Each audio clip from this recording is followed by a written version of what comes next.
د دې د وجه نه زمونږ نبی محمد صلی الله علیه وسلم موږ ته داسې فرمایلي رمضان دی ونیو من صام رمضان ټول رمضان توفیق د الله درکو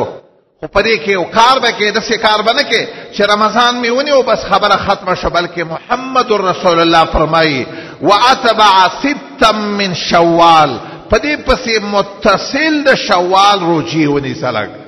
او څو روجي ونیسه محمد رسول الله فرمایي شپږ روجي پسې رساوه شوال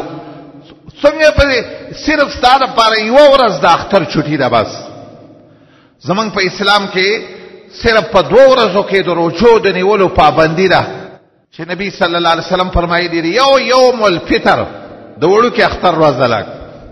دا روجا به په دې ورځ نه نیسي او دویم نبی صلی الله علیه وسلم داسې فرمایلی دي یوم العید الاضحی د لوی اختر چې کومه میاشته ده یو خو به ځکه روجا نه نیسي چې دا خو روجا چې پته خو لږه ولګي که چې رمضان سر ته ورسېده او بله میاشت شروع شوله لږه به پکې ښکاره خوراکونو کې د الله نبي فرمایلی دي د اختر وړوکې اختر او د لوی اختر دا ورځې چې دي ایام اکل و شرب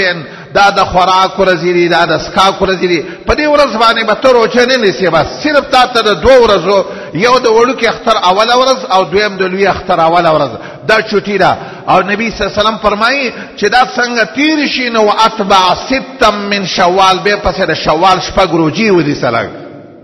علما یو مسله کوي چې دا شپږ روجي د شوال نیول په دې ټولې میاشتې کې دي او که نه دا شپږ روجي به د اولې ورځې پسې متصل نیسې لږ الله ښه پوهېږي خو د دې حدیث د الفاظو نه داسې معلومېږي چې اتبع ټکې ویلې اتبع معنی داسې ده چې متصلې پسې ونیسه بس چې څنګه دی هغه ولې ثواب معمولی نه دی لوی ثواب دی دومره ثواب دی لکه تا چې ټول کال د الله دپاره روژه نیولې وي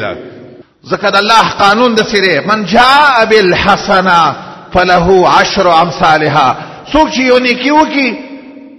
د هغې قانون د الله دا دی چې الله وله د یوې په سر باندې 10 نیکۍ بدله ورکوي نو رمضان یوه میاشت دا داسې شوه لکه تا چې 10 میاشتې روژه نیولې بیا پسې شپږ چې دې ونیولې نو 3 روژې الحسنة ب10 امثالها لکه 3 د یوې میاشتې 3 د بلې لکه تا چې ټول کال د رب العالمین دپاره روژه تېره کړې وي او دغه د مسلمان سوچي د مسلمان فکر دا وي همیشه دپاره سوچ دا وي د هغه دا فکر وي چې زما نه یو ټیم هم د رب العالمین د عبادت او د بندګۍ نه په غیر تېر نشي